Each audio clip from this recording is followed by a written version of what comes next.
প্রিয় দিনী ভাইরা, আমাদের আজকের এই প্রোগ্রামের মধ্যে যে কয়েকটি বিষয় ছিল তার মধ্যে অন্যতম হলো যে বীরুর রওহা, অর্থাৎ রওহা নামক যে কূপটি রয়েছে এই কূপটি ভ্রমণ, এরপর বীরুর শিফা সেটাও আমরা জিয়ারত করব। এরপর আমরা বদরে যে সকল দর্শনীয় স্থান রয়েছে,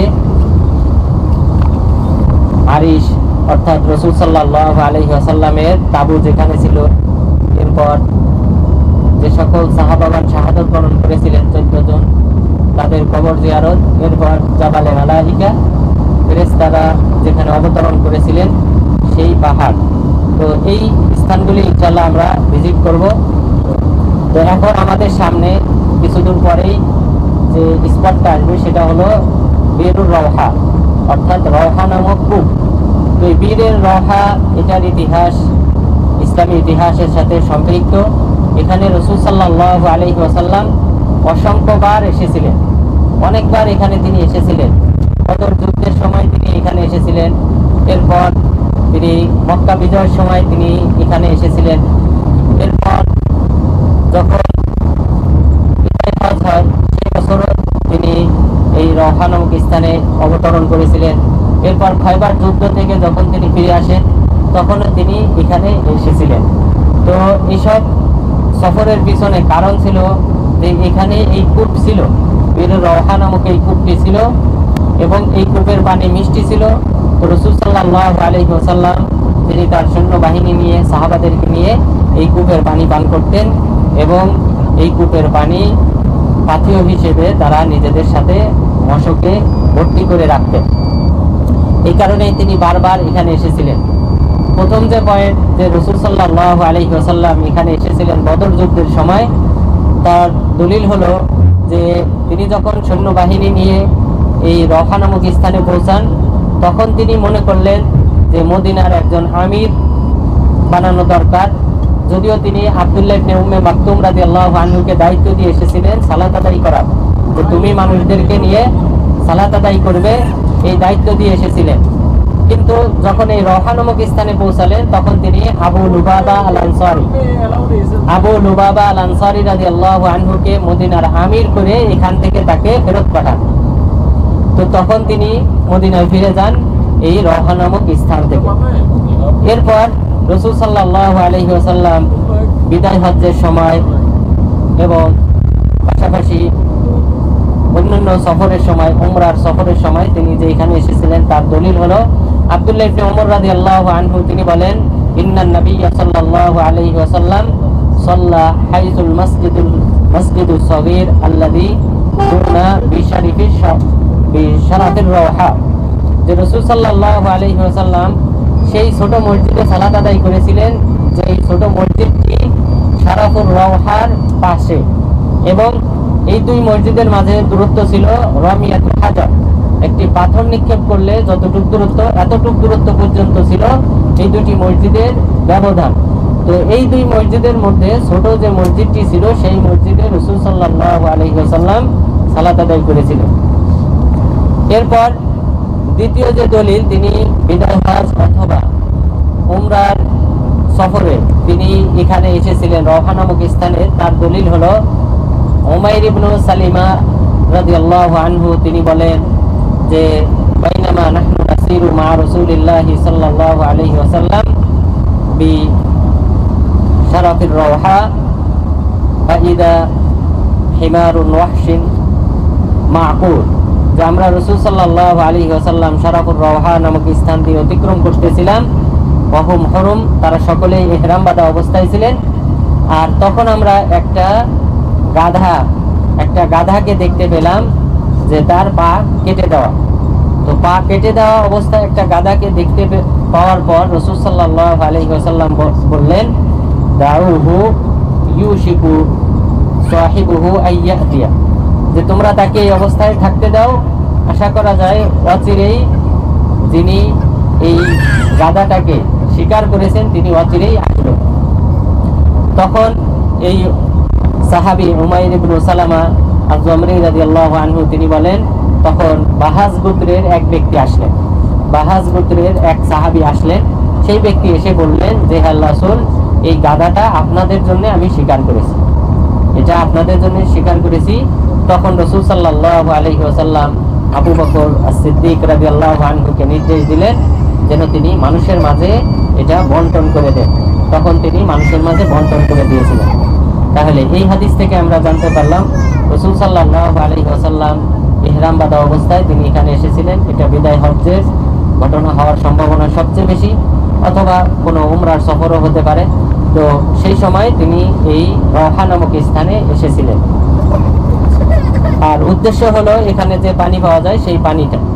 এরপর এখানে রাসূল সাল্লাল্লাহু আলাইহি ওয়াসাল্লাম বিদায় হজের সময় এসেছিলেন, তার দলিল হলো আব্দুল্লাহ ইবনে আব্বাস রাদিয়াল্লাহু আনহু তিনি বলেন, লাকিয়ান নবিয়্যু সাল্লাল্লাহু আলাইহি ওয়াসাল্লাম রাকবাম বির-রওহা। রাসূল সাল্লাল্লাহু আলাইহি ওয়াসাল্লাম একটি সফরকারী দলের সাথে তিনি সাক্ষাৎ করেছিলেন রওহা নামক স্থানে। আর রকব বলা হয় যে সাধারণত উটের পিঠে যারা চড়ে এবং তাদের সংখ্যা 10-এর চেয়ে কম।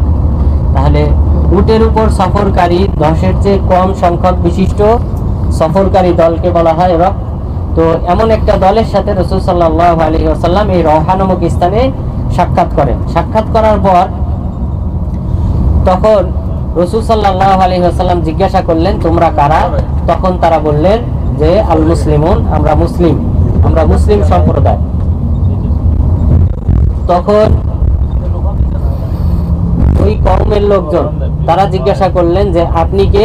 তখন তিনি বললেন যে রাসূলুল্লাহ, যে আল্লাহর রাসূল, আমি আল্লাহর রাসূল। তখন রাসূল সাল্লাল্লাহু আলাইহি ওয়াসাল্লাম লক্ষ্য করে এক মহিলা তিনি তার কোলের বাচ্চাকে তুলে ধরে বললেন, আলিহাদা হজ, হে আল্লাহর রাসূল, এই বাচ্চা যদি হজ করে হজ কি কবুল হবে? তখন তিনি বললেন, নাম ওয়ালাকি আজর, তবে সওয়াব হবে তোমার আমলনামায়। তাহলে তোমার আমলনামায় সওয়াব দেওয়া হবে। আর এই ছোট শিশু সে যদিও বালেগ হয় নাই তবুও তার সওয়াব হবে। তাহলে এই হাদিস থেকে আমরা জানলাম যে রাসূল সাল্লাল্লাহু আলাইহি ওয়াসাল্লাম বিদায় হজ্জের সময় এখানে এসেছিলেন এবং এখানে অন্য সফরকারী দলের প্রতিনিধিদের সাথেও তিনি এখানে সাক্ষাৎ করেছিলেন। এরপর সাল্লাল্লাহু আলাইহি ওয়াসাল্লাম এখানে খায়বার যুদ্ধের সময় তিনি এসেছিলেন। তার দলিল হলো খায়বার যুদ্ধের সময়ও যে তিনি এখানে এসেছিলেন তার দলিল হলো আনাস বিন মালিক রাদিয়াল্লাহু আনহু তিনি বলেন, রাসূল সাল্লাল্লাহু আলাইহি ওয়াসাল্লাম খায়বার যুদ্ধ সম্পন্ন করার পর তখন সাহাবাগণ সফিয়া বিনতে হুয়াই বিন আখতাব এই রমণীর সম্পর্কে তিনি আলোচনা করলেন। তো সফিয়া বিনতে হুয়াই বিন আখতাব এই রমণী তিনি অত্যন্ত সুন্দরী ছিলেন। তো সাহাবাগণ রাসূল সাল্লাল্লাহু আলাইহি ওয়াসাল্লামকে বললেন, হে আল্লাহর রাসূল, এই রমণী তিনি হলেন হুয়াই বিন আখতাবের মেয়ে এবং তিনি হলেন এই সর্দার, ইহুদিদের সর্দারের মেয়ে, সুতরাং তিনি আপনার জন্যই উপযুক্ত, আপনি আপনার জন্য রেখে দেন। অর্থাৎ নিয়ম ছিল বন্দীদেরকে পরবর্তীতে বন্টন করে দেওয়া হতো। তো তখন রাসূল সাল্লাল্লাহু আলাইহি ওয়াসাল্লাম তাকে নিজের জন্য রেখে দেন এবং বিবাহ করেন এবং এখানেই তিনি তাকে নিয়ে বাসর রাত্রি উদযাপন করেন এই রওহা নামক স্থানে। আনাস বিন মালিক রাদিয়াল্লাহু আনহু বলেন, এরপর রাসূল সাল্লাল্লাহু আলাইহি ওয়াসাল্লাম তিনি ছোট একটা চামড়ার